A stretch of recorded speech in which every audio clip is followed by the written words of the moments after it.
Instruments हमने पिछले video में बात की। Mutual fund do not accept cash. वो म्यूचुअल फंड कभी भी कैश एक्सेप्ट नहीं करता है। कोई भी एजेंट को कभी भी कैश हैंड ओवर मत करिए, उसमें फ्रॉड होने के चांसेस हो सकते हैं। सो म्यूचुअल फंड कौन से पेमेंट इंस्ट्रूमेंट्स के थ्रू कैश पेमेंट एक्सेप्ट करता है?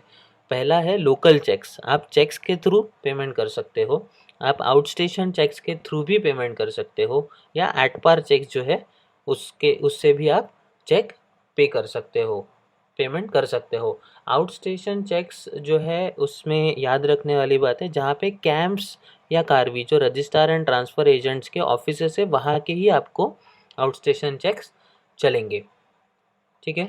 उसके बाद में इलेक्ट्रॉनिक पेमेंट इंस्ट्रूमेंट्स में आप ECS कर सकते हैं, RTGS कर सकते हैं, डायरेक्ट डेबिट ऑप्शंस होते हैं, या स्विफ्ट करके एक मैकेनिज़्म है जो इंटरनेशनल फॉरेन से पैसा लाने के लिए हेल्प करता है, ठीक है। ये एक पेमेंट इंस्ट्रूमेंट है।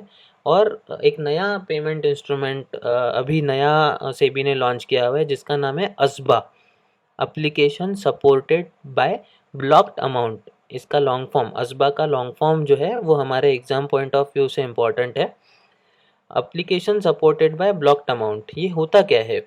तो IPO के केस में ये ज़रा ज़्यादा महत्वपूर्ण है और हमें उससे समझेगा कि IPO जब आता है शेयर्स का, इनिशियल पब्लिक ऑफरिंग, उस वक्त में क्या होता है कि आपको एप्लीकेशन करनी होती है, अप्लाई करना होता है। अगर समझ लीजिए आपने 1 लाख रुपए के लिए अप्लाई किया है तो पूरे 1 लाख रुपए के शेयर्स मिलेंगे, इसकी कोई गारंटी नहीं होती है। शायद आपको 20,000 रुपये के ही शेयर मिले। तो एप्लीकेशन आपने कर दी, आपके अकाउंट से चेक चला गया और कुछ 21 दिन या 15 दिन अगर आप समझते हैं तो 15 दिन तक आपके अकाउंट से पैसा बाहर रहा, मतलब आपको ब्याज नहीं मिला। वो 15 दिन के बाद में अगर आपको पता चला कि आपको शेयर्स अलॉट ही नहीं हुए तो वो पैसा वापस आ जाएगा। बहुत केसेस में ऐसा पाया गया है कि पैसा अकाउंट में वापस आने के लिए प्रॉब्लम जाता है। तो सेबी ने ये अस्बा मैकेनिज़्म ला लिया कि एप्लीकेशन आप करो, लेकिन आप एप्लीकेशन करो सपोर्टेड बाय ब्लॉक्ड अमाउंट। तो आप जो पैसा है वो आपके अकाउंट में ही जमा कर दो, उसको बैंक में जाके एक फॉर्म सबमिट करना होता है कि ये इतना पैसा है IPO के लिए, ये इधर ही ब्लॉक कर दो।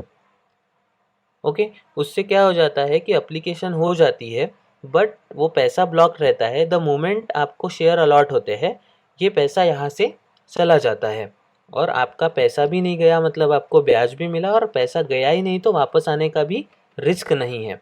बट